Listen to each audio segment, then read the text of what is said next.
The rejection ceremony. The full moon hung heavy in the night sky, casting silver light across the ceremonial grounds. I stood in the center of the pack circle, my heart pounding so hard I thought it might break through my ribs. Every wolf in the Silverstone pack had gathered to witness this moment. What should have been my proudest night was about to become my worst nightmare. Alpha Marcus stood before me, his dark eyes cold and empty. This was the man I had loved for 3 years. The man who had promised me forever. The man who had marked me as his Luna just 6 months ago. But tonight, something was terribly wrong.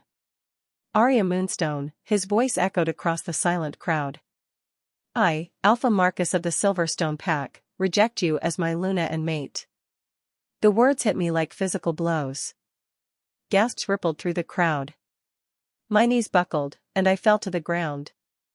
The mate bond, that sacred connection between us, began to tear apart inside my chest. It felt like someone was ripping my heart out with burning claws. Marcus, please, I whispered, tears streaming down my face. What did I do? Tell me what I did wrong. He looked down at me with disgust. You're weak, Arya. You've always been weak. A Luna should be strong, powerful, respected.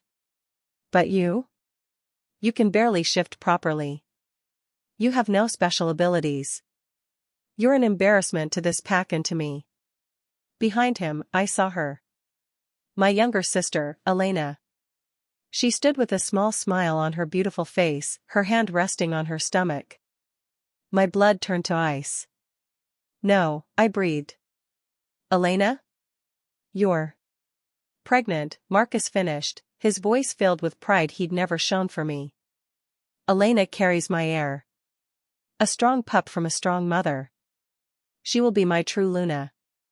The betrayal cut deeper than the rejection. My own sister. My own blood. The girl I had raised after our parents died. The one I had protected, loved, sacrificed everything for. How long? I managed to ask through my tears. Elena stepped forward, her green eyes sparkling with triumph. 2 years, dear sister. 2 years while you played house as Luna, Marcus, and I have been together. Did you really think someone as powerful as him could want someone as pathetic as you? The pack members who I thought were my friends looked away. Some whispered among themselves. No one defended me. No one spoke up. I was truly alone. The poison plot. Marcus grabbed my arm roughly, dragging me to my feet. The rejection ceremony is complete. You have until sunrise to leave pack territory. If you're still here when the sun rises, you'll be treated as a rogue and hunted down. He threw me toward the edge of the circle. I stumbled, catching myself before I fell again. My whole body shook with pain, grief, and shock. The mate bond continued to tear, each second more agonizing than the last. Wait, Elena's sweet voice called out. Sister, please don't leave angry. Let me at least give you something for the journey. She approached with a small bottle, her face arranged in false concern. This is a healing tonic. It will help with the pain of the rejection. Please, take it. Despite everything, you're still my sister. I should have known better. I should have seen the evil hiding behind her innocent smile. But I was broken, hurting, and desperate for any kindness. I took the bottle with shaking hands. Drink it now, she urged. The pain will only get worse. I uncorked the bottle and drank. The liquid was bitter, burning as it went down my throat. Within seconds, I knew something was wrong. My vision blurred. My legs gave out completely. Fire spread through my veins. What did you do? I gasped, falling to my knees again. Elena leaned close, her voice dropping to a whisper only I could hear. Wolfsbane mixed with silver dust. Enough to kill a weak wolf like you slowly and painfully. I can't have you running off and telling tales, can I? This way, you'll die alone in the forest, and everyone will think. You simply couldn't handle the rejection. Horror filled me as I realized the truth. This wasn't just rejection. this was murder. Marcus pulled Elena away. Come, my love. Let's not waste any more time on her. I watched through dimming eyes as they walked away together, Marcus's arm around her waist. The pack dispersed, following their alpha and new Luna-to-be. Within minutes, the ceremonial grounds were empty except for me, dying in the dirt. Left for dead. I don't know how long I lay there. Minutes? Hours? The poison worked through my system, shutting down my organs one by one. My wolf whimpered inside me, too weak to even try to heal us. We were dying, and there was nothing we could do about it. Using the last of my strength, I dragged myself toward the forest edge. If I was going to die, I didn't want it to be in that place, surrounded by the memories of my humiliation. I wanted to be among the trees, under the moon, where at least nature might mourn me. The forbidden forest loomed ahead, dark and ancient. Wolves avoided it because dangerous rogues lived in its depths. But I had nothing left to fear. Death was already claiming me.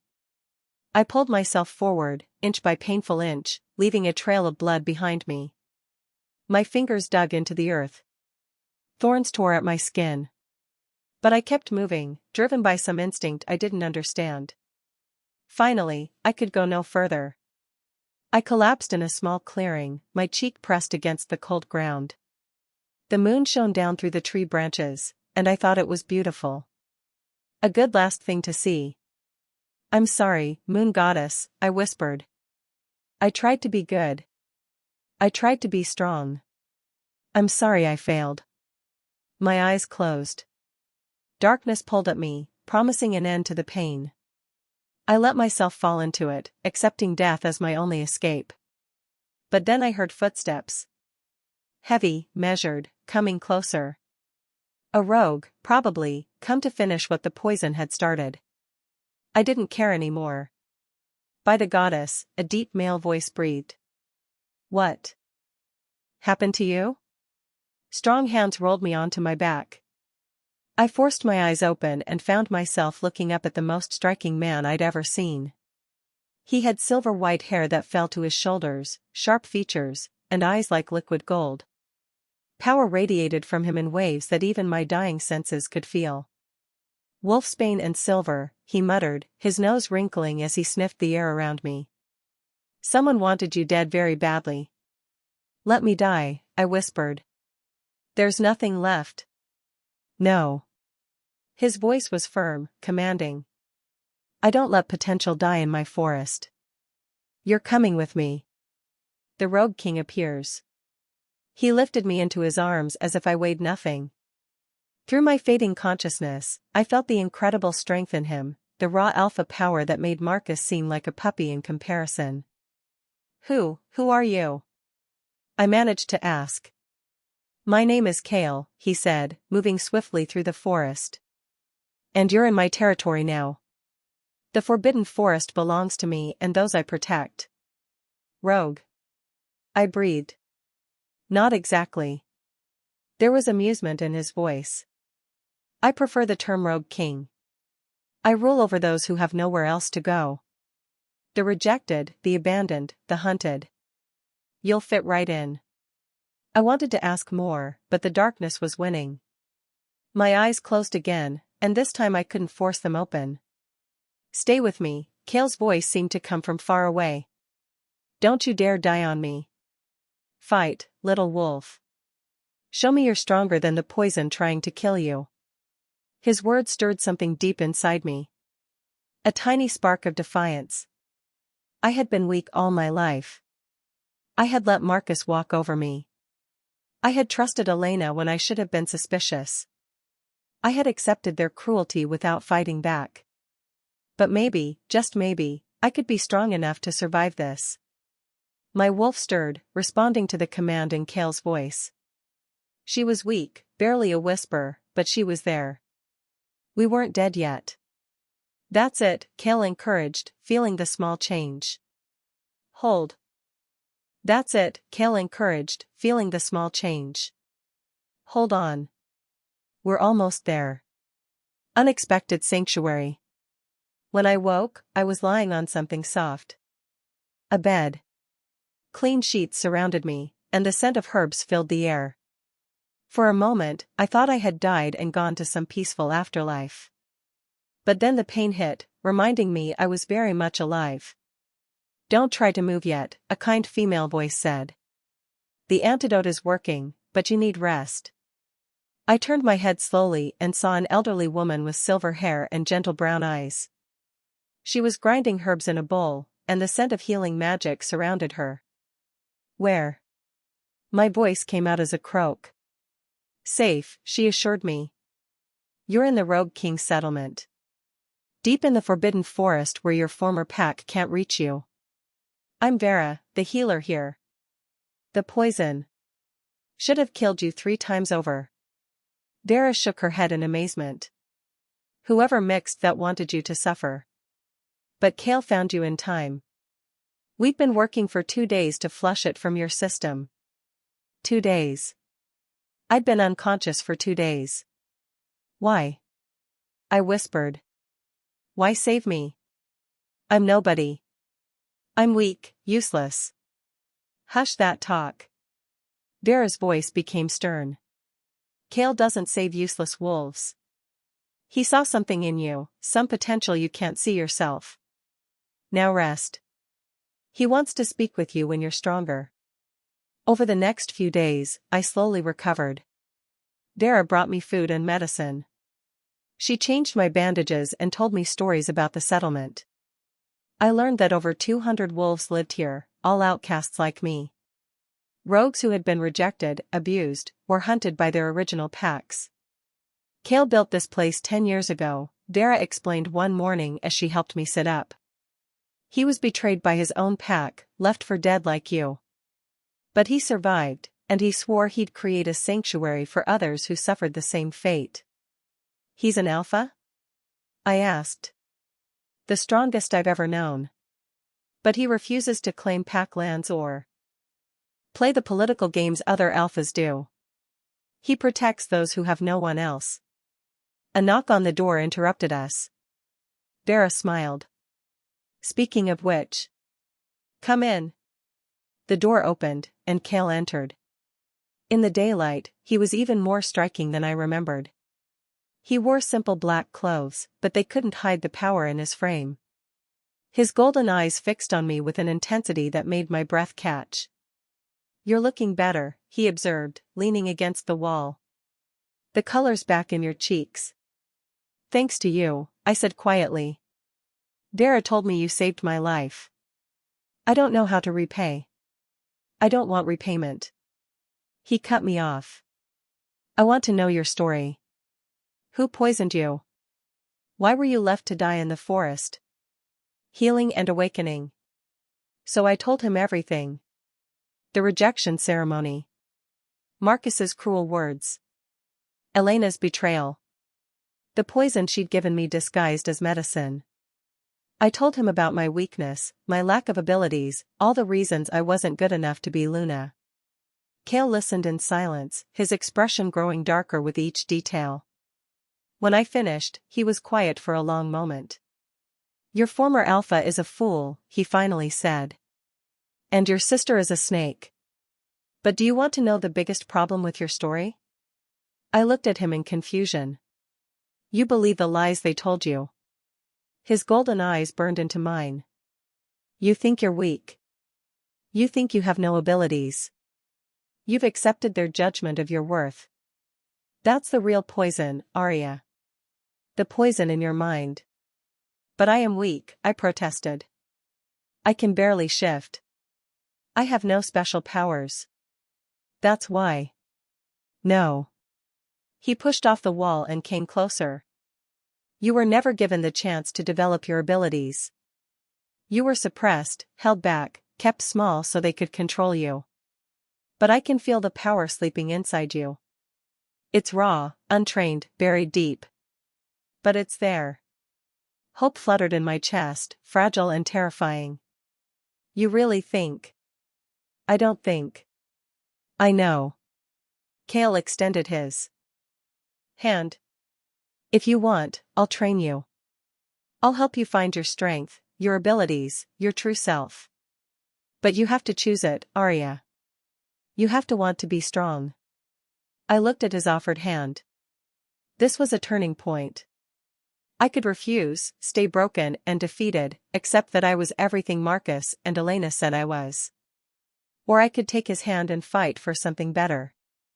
My hand trembled as I reached out and took his.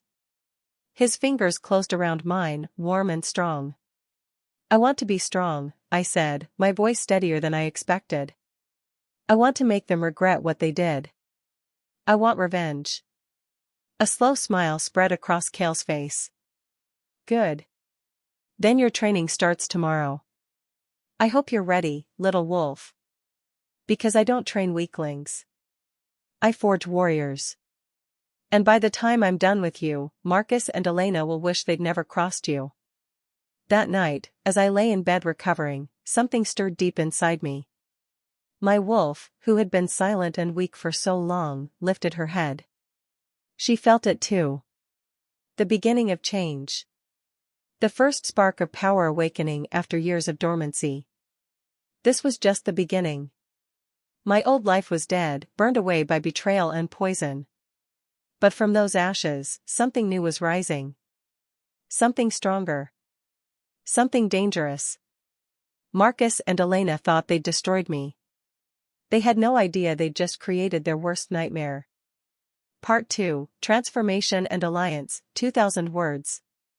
Training begins. The morning sun had barely risen when Cale pounded on my door. My body still ached from the poison, but he showed no mercy. Up, he commanded. Training starts now. I dragged myself out of bed, my muscles protesting every movement. Vera had warned me that Cale was a harsh trainer, but I hadn't realized what that meant. I stumbled outside to find him waiting in a large clearing, surrounded by dozens of other wolves who had gathered to watch. Everyone here was broken once, Cale announced, his voice carrying across the clearing. But we don't stay broken. We rebuild ourselves stronger than before. Arya, come forward. I stepped into the center of the circle, feeling everyone's eyes on me. My old instinct was to make myself small, to hide from the attention. But Cale's golden eyes challenged me to be brave. Shift, he ordered. I can't do it properly, I admitted, shame heating my cheeks. My wolf is weak. The shift takes too long, and even then. Excuses. Cale's voice cracked like a whip. Your wolf isn't weak. She's been caged and starved of confidence. Now shift. Don't think about it. Don't worry about how it looks. Just do it. I closed my eyes and reached for my wolf. She was hesitant, scared, just like me. But I felt Cale's presence, strong and unwavering, and something about it gave me courage. The shift came faster than it ever had before. My bones cracked and reformed. Fur sprouted across my skin. Within seconds, I stood on 4 legs instead of 2. My wolf form was small, much smaller than most, with pale gray fur that looked almost silver in the morning light. The watching wolves murmured in surprise. I'd actually done it quickly, smoothly. For the first time in my life, the shift hadn't been agonizing or incomplete. There, Cale said with satisfaction. That's your first lesson. The weakness was never in your wolf. It was in your belief that you were weak. Now shift back.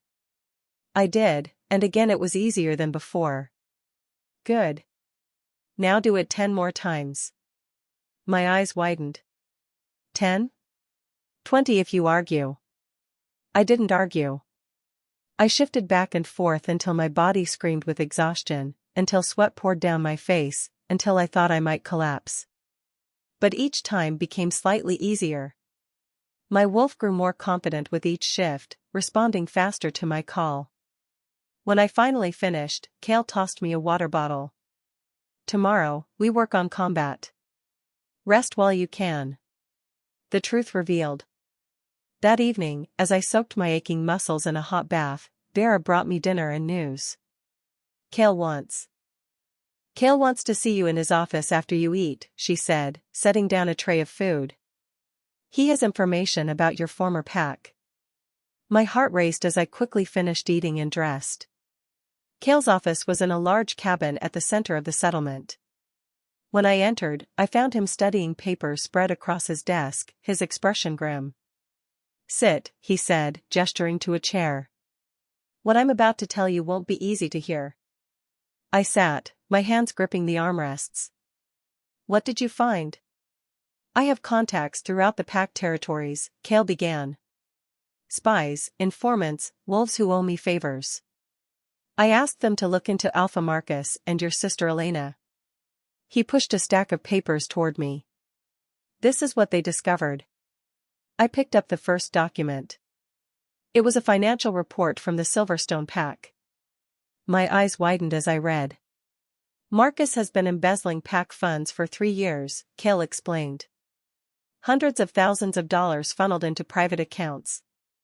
He's used the money for gambling, expensive trips, gifts for Elena." "But, the pack elders would notice," I protested.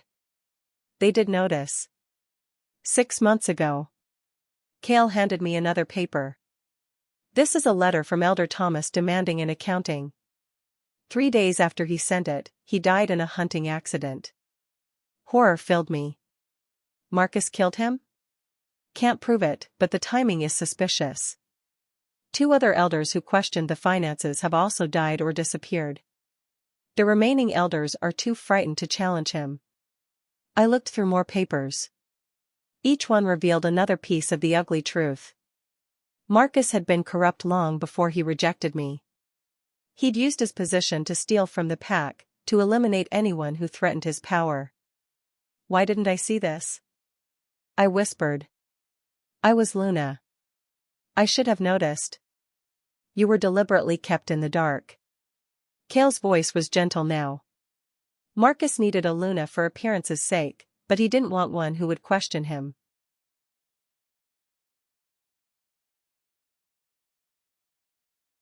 He chose you because he thought you were weak and controllable.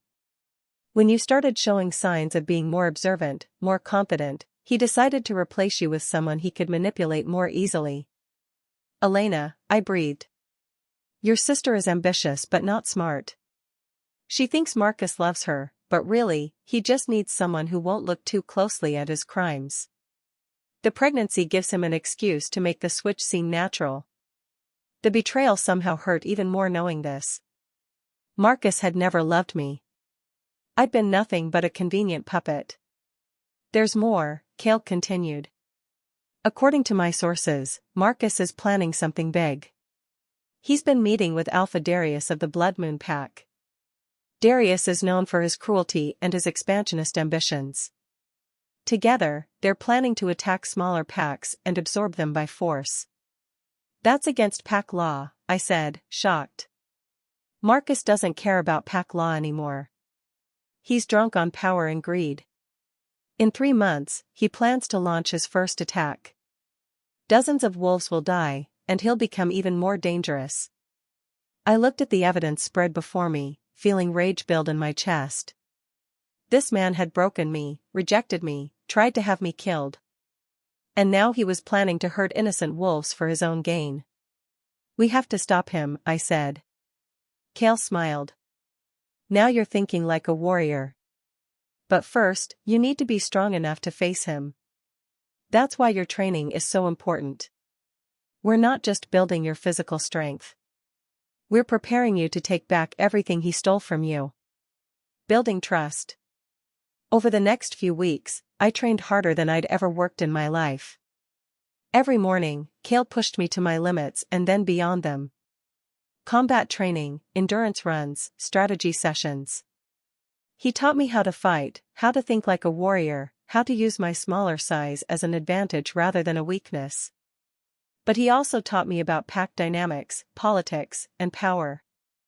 We spent evenings in his office, discussing leadership, justice, and what it meant to be strong. Strength isn't just about physical power, he told me one night. It's about knowing your worth. It's about standing up for what's right even when it's hard. Your former alpha is physically strong, but he's weak where it matters. He rules through fear and manipulation. That's not real strength. Then what is? I asked. Leading with both power and compassion. Protecting those weaker than you. Making hard choices for the good of others, not just yourself. That's true strength. His words reminded me of my mother, who had always said similar things. For the first time, I wondered if maybe I had inherited more from her than I'd realized.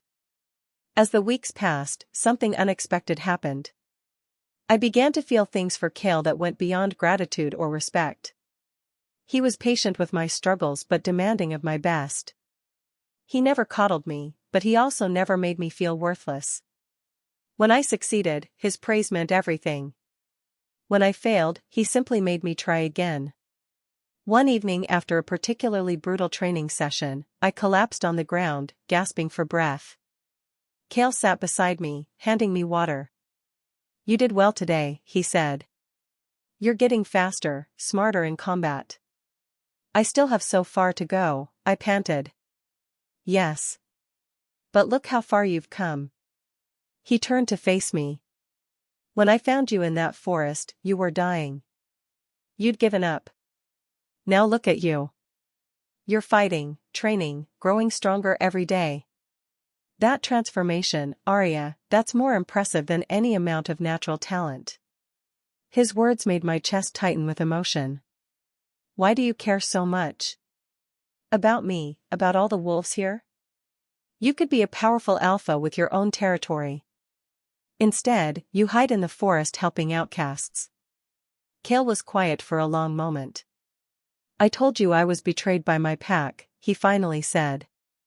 "What I didn't tell you was that it was my own brother who betrayed me. He wanted the alpha position, so he spread lies about me. Claimed I was planning a coup. The pack believed him, and my own father ordered my execution." I gasped. "Your father tried to kill you?" "He succeeded, almost. My brother's warriors beat me until I couldn't move, then left me in these woods to die. But I survived, barely. An old healer found me and nursed me back to health. While I recovered, I realized something. The pack system is broken. Alphas become tyrants. Power corrupts. The weak suffer while the strong abuse their positions." He looked at me, his golden eyes reflecting the firelight. "I couldn't fix the whole system, but I could create one place where things were different. Where the rejected and broken could find safety. Where strength was used to protect, not oppress. That's why I built this settlement. That's why I saved you." Without thinking, I reached out and took his hand. "Thank you. Not just for saving my life, but for showing me I could be more than what they said I was." He squeezed my fingers gently. "You were always more, Arya. You just needed someone to see it." The moment stretched between us, charged with something I didn't want to name. Then Cale cleared his throat and stood, breaking the spell. "Rest tonight. Tomorrow, I'm introducing you to some people who can help with your revenge. New allies emerge." The next morning, Cale led me to a part of the settlement I hadn't explored before. We entered a large building that looked like a war room. Maps covered the walls, showing all the pack territories in the region. Several wolves were gathered around a central table, and they all turned when we entered. "Everyone, this is Arya," Cale announced. "The wolf I told you about. Arya, meet my inner circle." A tall woman with red hair stepped forward first. "I'm Sky. I was cast out of the Riverstone pack when I refused to mate with an alpha who already had 3 wives. I handle our intelligence network." Next was a muscular man with scars across his face. "Name's Brick. I was declared rogue for defending an Omega from abuse. I train our fighters." One by one, they introduced themselves. Each had a story of betrayal, abuse, or injustice. Each had found their way to Cale's settlement and rebuilt their lives. And each had skills that could help bring down Marcus. "We've been watching the Silverstone pack for weeks," Sky said, spreading photos across the table. "Your former alpha has gotten sloppy. He thinks he's untouchable. He's made mistakes we can exploit. She pointed to various images. He meets with Alpha Darius every week at this tavern. No guards, no security. Just two corrupt alphas planning their crimes in public. We've recorded several conversations. We also have evidence of the embezzlement, another wolf added. Bank records, transfer receipts. Enough to convince the Council of Alphas that Marcus is corrupt. Hope bloomed in my chest. So we can take this to the council? They'll remove him? Not quite that simple, Kale said. The council moves slowly. They require overwhelming evidence. And even then, alpha politics can interfere. Some council members might protect Marcus if they think it benefits them. Then what do we do? I asked. Sky smiled, and it wasn't a nice expression. We don't just expose Marcus. We destroy him. We take away everything that gives him power. His money, his reputation, his alliances. By the time we're done, the council will have no choice but to act. And Elena? I couldn't help asking. Your sister is collateral damage, Brick said bluntly. She made her choice when she betrayed you. She'll face the consequences. Over the next hour, they laid out an intricate plan. It involved infiltrating the Silverstone pack, gathering more evidence, turning Marcus's allies against him, and exposing his crimes to the entire wolf community. It was dangerous, complex, and would require perfect timing.